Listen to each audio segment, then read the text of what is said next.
মার্কিন president Donald Trump Iraq ও Iran প্রসঙ্গে যুক্তরাষ্ট্রের পূর্ববর্তী সামরিক নীতি নিয়ে প্রকাশ্যে অনুশোচনা প্রকাশ করেছেন।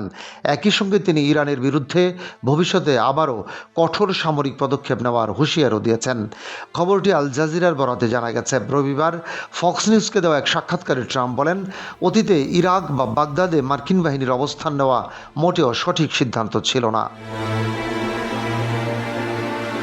তিনি বলেন, ইরাকে যা ঘটেছে তা ছিল খুবই খারাপ সিদ্ধান্ত। আমাদের সেখানে যাওয়াই উচিত হয়নি। এটি ছিল একটি বড় ভুল। ট্রাম্প আরও মন্তব্য করেন, যুক্তরাষ্ট্রের ইরানের সামরিক উপস্থিতি উচিত হয়নি। তবে একই সঙ্গে তিনি দাবি করেন, বর্তমানে ইরানের সামরিক সক্ষমতা যথেষ্ট শক্তিশালী। তার ভাষায়, আমরা যদি 9 মাস আগে B-2 বোমারু বিমান দিয়ে হামলা না করতাম, তাহলে ইরানের কাছে এখন পারমাণবিক অস্ত্র থাকত। তখন পরিস্থিতি আরও ভয়াবহ হতে পারত।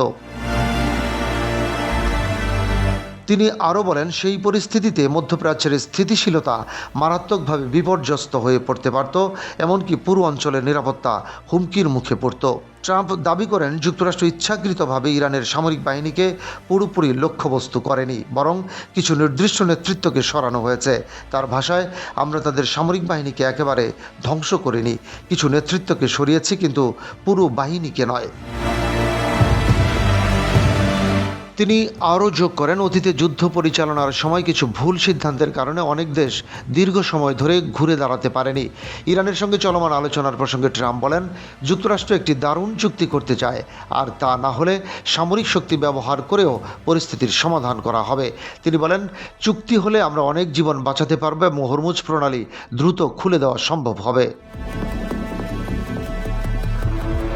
স্ট্রেইট অফ হরমুজ বিশ্ব বাণিজ্যের জন্য অত্যন্ত গুরুত্বপূর্ণ একটি নৌপথ, যা নিয়ে দীর্ঘদিন ধরেই উত্তেজনা বিরাজ করছে।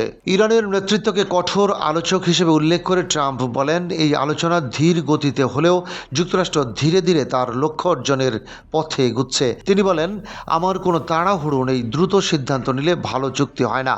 আমরা ধীর কিন্তু নিশ্চিতভাবে এগুচ্ছি।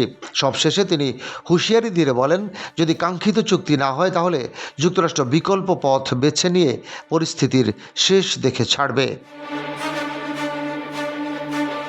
ডেস্ক রিপোর্ট, বাংলাবাজার পত্রিকা।